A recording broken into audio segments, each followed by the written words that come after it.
What if I told you that in just 47 seconds, a beloved talk show turned into an absolute war zone?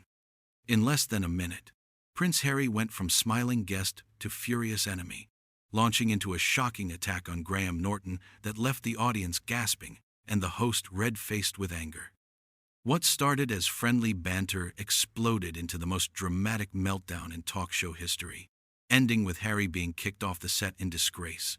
Before we get into this unbelievable story, make sure you subscribe to this channel for daily videos exposing the royal family's darkest scandals. You won't want to miss what we uncover next. Last night on the Graham Norton show, viewers witnessed something nobody saw coming. The studio audience had settled into their seats. The famous red chairs were arranged perfectly, and the atmosphere felt electric with anticipation. Prince Harry walked onto the stage with his usual confident stride, waving to the crowd who cheered and clapped.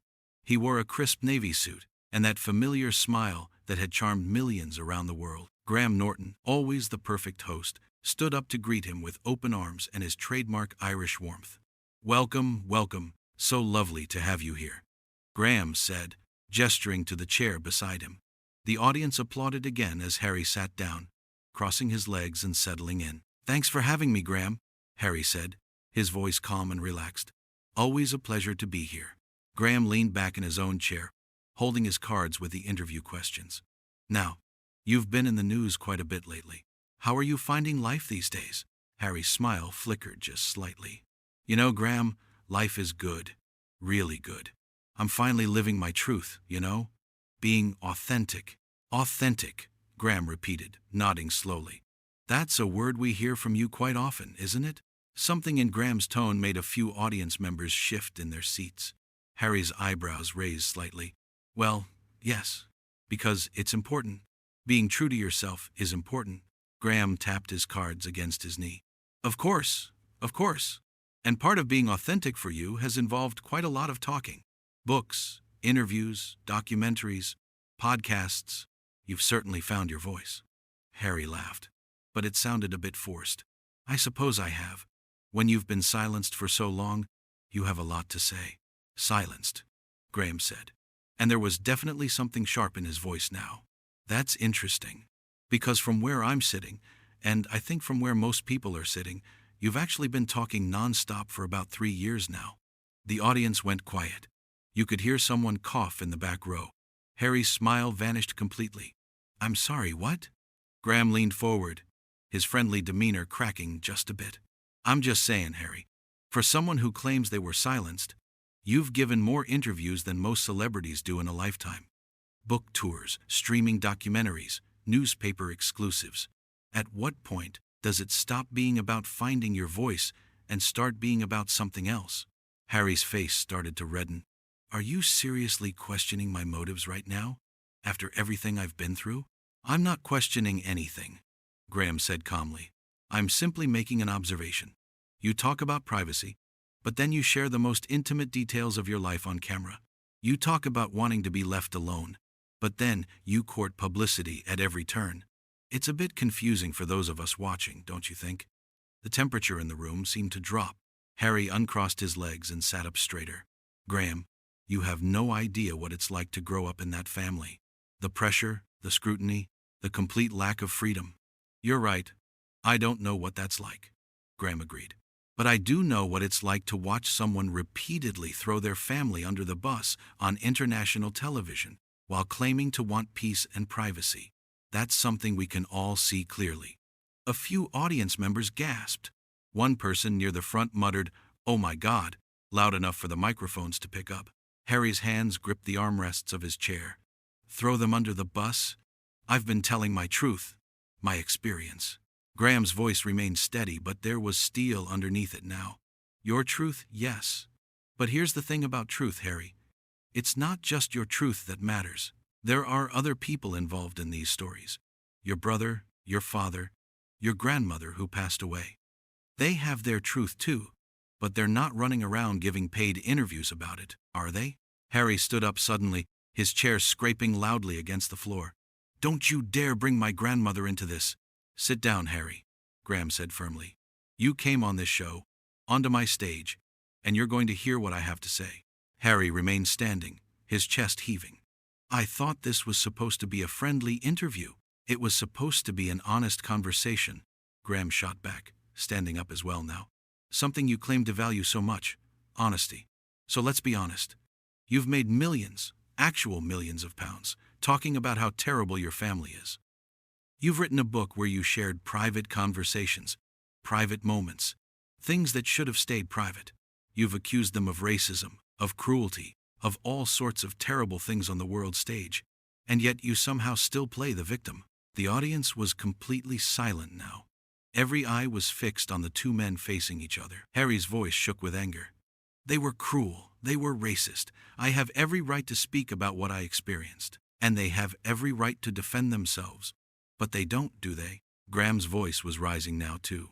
They follow that old saying, never complain, never explain. They take it on the chin while you go on another podcast to talk about how hard your life is. Meanwhile, there are people in this country who can't afford to heat their homes, who are working 3 jobs just to survive, and they're supposed to feel sorry for a prince who lives in a mansion in California? Harry's face was bright red now. You don't understand. No, you don't understand, Graham shouted, his usually cheerful face twisted with frustration. You had everything. A loving family, wealth beyond imagination, the respect and affection of an entire nation, and you threw it all away. And now you spend every waking moment trying to make yourself look like the hero of your own story, while everyone else is the villain.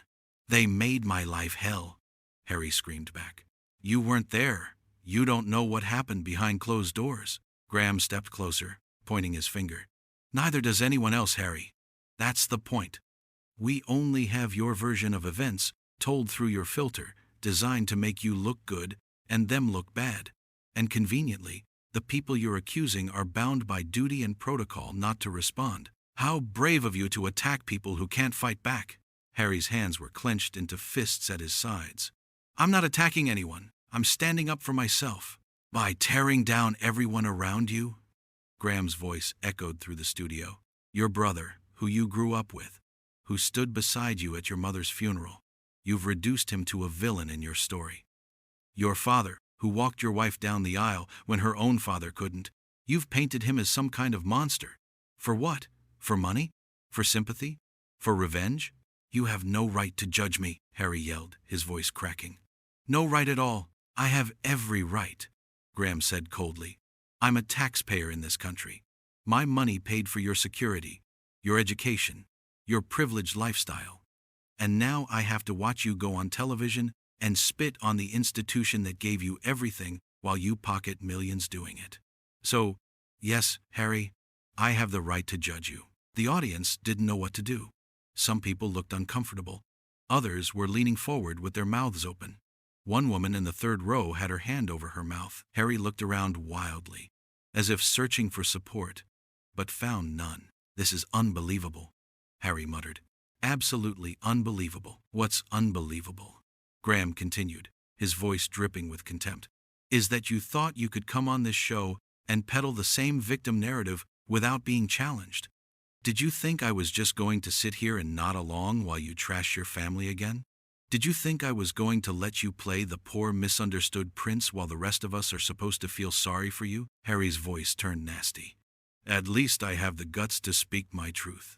At least I'm not some puppet reading questions off cards, too scared to have an original thought. The audience gasped again. Graham's face went very still. Careful, Harry. Or what? Harry spat. You'll say mean things about me? Join the club. Everyone's against me anyway. The media, the public, my own family. And now you. Graham shook his head slowly. No one is against you, Harry. That's what you can't seem to understand. People were on your side. They felt for you when your mother died. They supported you when you served in the military. They cheered when you got married. But then you started this endless campaign of whining and complaining and accusing, and people got tired of it. They got tired of watching someone with every advantage in life complain about how hard they have it. You're just like everyone else, Harry said bitterly. You don't care about mental health. You don't care about the truth. You just want to protect the precious monarchy. I don't give a damn about the monarchy, Graham shouted, surprising everyone, including himself. I'm Irish, for God's sake, but I do care about decency. I care about watching someone repeatedly hurt the people who love them most. I care about watching someone exploit their own family trauma for profit. That's what bothers me, Harry. Not that you left. Not that you wanted a different life. But that you can't seem to live that life without constantly burning bridges and pointing fingers. Harry's voice went very quiet, which was somehow more frightening than the yelling. You have no idea what you're talking about.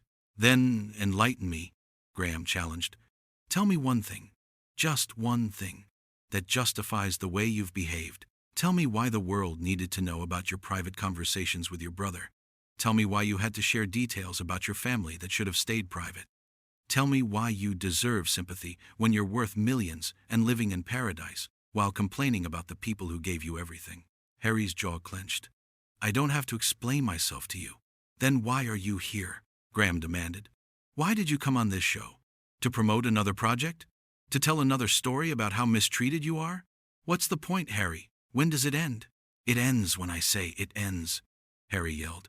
It's my life, my story. I'll tell it however I want. Even if it destroys other people in the process? Graham asked quietly. Even if it hurts your brother, your father? Even if it damages your own children's relationship with their family? Harry's eyes flashed dangerously. Don't bring my children into this. Why not? Graham pressed. You brought everyone else's children into it. You talked about William's kids. You talked about private family matters that affect them. But your children are off limits? How does that work? Because they're my children, Harry roared. And William's children are his children, Graham roared back. But that didn't stop you from writing about them in your book. That didn't stop you from sharing private family moments that they'll have to read about someday. You want privacy for your family, but you'll violate everyone else's. That's not standing up for yourself, Harry. That's being a hypocrite. The two men were now nearly nose to nose. The audience sat frozen, unable to look away from the disaster unfolding before them. One of the producers off stage made a cutting motion with their hand, trying to signal to end this, but neither Graham nor Harry noticed. You're a terrible person, Harry said slowly, his voice shaking with rage. An absolutely terrible person. Graham laughed, a harsh sound without humor. Me? I'm terrible?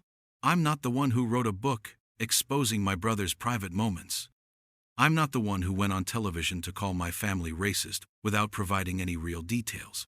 I'm not the one who accepted an award for fighting online hate while my own wife was allegedly bullying staff members. I'm not the one living in a glass house throwing stones at everyone around me. How dare you? Harry breathed. How dare you? How dare you? Graham exploded. You had the world at your feet. People loved you. You were the cheeky prince, the military hero, the devoted husband. And you destroyed it all because you couldn't handle being second fiddle to your brother. That's what this is really about, isn't it? You couldn't stand that William was going to be king and you weren't. You couldn't stand being the spare. So you decided if you couldn't be the favorite, you'd burn it all down. Harry's hand shot out and he shoved Graham's shoulder, not hard, but enough to make the host stumble back a step. The audience screamed. Security guards started moving from the edges of the studio. Graham steadied himself, his eyes wide with shock and anger. Did you just put your hands on me? Graham asked, his voice deadly quiet. Harry seemed to realize what he'd done. I didn't. You pushed me to. Get out, Graham said. What? I said get out. Graham pointed to the exit. Get off my stage. Get out of my studio. You want to play the victim? You want to act like everyone's against you? Fine. But you don't get to come here, insult your family, insult me, and then put your hands on me. Security. 2 large security guards appeared at Harry's sides.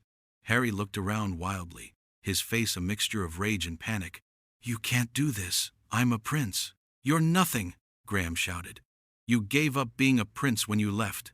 You can't pick and choose. You can't leave the family and then hide behind the title when it suits you. Now get out before I have you thrown out. Harry shrugged off the security guard's hands. Don't touch me. I'm leaving. This show is a joke anyway. You're a joke, Graham. At least I'm not making millions by betraying my own family. Graham shot back. At least I can sleep at night knowing I haven't sold out everyone who ever loved me. Harry was being escorted to the exit now, but he turned back one more time. You'll regret this. Everyone will hear about this. Good, Graham yelled after him. Let them hear. Let them hear how you came on my show expecting a platform for your victim complex and got called out instead. Let them hear how you can dish it out but you can't take it. Let them hear all of it. Screw you, Graham, Harry shouted from the exit. Screw this show and screw anyone who believes your bullshit. Ladies and gentlemen, Prince Harry, Graham announced sarcastically to the audience, who sat in stunned silence. The man who wanted to be left alone so badly that he can't stop talking about himself. Harry said something else, something that the microphones didn't quite pick up, but it involved the word bastard. And then he was gone, the studio doors slamming behind him. The security guards followed, leaving Graham standing alone on his stage, breathing hard, his face still flushed with anger. The audience didn't know whether to clap or stay silent. Graham ran a hand through his hair, trying to compose himself. He looked at the camera, then at the audience, and for a moment, everyone wondered what would happen next. Well, Graham said finally, his voice hoarse, that happened. A few nervous laughs rippled through the crowd. Graham walked back to his chair and sat down heavily. He picked up his cards, looked at them, and then tossed them over his shoulder. I don't think we'll be needing those anymore. More laughter. Louder this time. Graham loosened his tie and shook his head. You know, I've been doing this show for years. Years. I've interviewed hundreds of celebrities. Some lovely, some difficult, some boring, some fascinating. But I have never, in all my time hosting, had someone come on this show with such a massive chip on their shoulder. The audience was warming up now, sensing that Graham was okay, that the show would go on. Someone in the back started clapping, and others joined in. Graham waved them down. No, don't applaud me. I didn't do anything special. I just asked the questions that I think a lot of people have been wanting to ask. And apparently, that was too much for our prince to handle. He paused. Former prince? Part-time prince? I don't even know what to call him anymore. The audience laughed again. Graham looked directly at the camera. Look, I know people will have opinions about what just happened here. Some will say I was too harsh. Some will say I should have gone even harder. But here's the truth. If you're going to spend years putting your family on blast in public, you can't be surprised when someone finally asks you to justify it. You can't play the victim forever. Eventually, people start asking questions. He stood up again, straightening his jacket. And when those questions get uncomfortable, you can't just shove the host and storm off. Well, you can, apparently. But it doesn't make you look good. The studio erupted in applause. Graham bowed slightly, a tired smile on his face. I think we're going to take an early break tonight, folks. I need a drink, and I suspect our producers need several. More laughter and applause. As the cameras pulled back, you could see crew members shaking their heads in disbelief, the audience buzzing with excited conversation, and Graham Norton standing in the middle of it all, looking exhausted but strangely satisfied. Backstage, the sounds of raised voices could still be heard as Harry argued with producers, security, and anyone else who would listen. But on the stage, in front of the cameras and the live audience, it was over. The confrontation that no one saw coming had ended exactly as it had to, with Harry storming out, unable to handle the truth, and Graham standing his ground. The red chairs sat empty now except for Graham's. The famous couch that had held so many celebrities, so many interesting conversations, so many laughs, had just witnessed its most dramatic moment in television history. And somewhere in the building, Prince Harry was leaving through a back exit, escorted by security. His face still red with anger, his fists still clenched, his reputation more damaged than ever.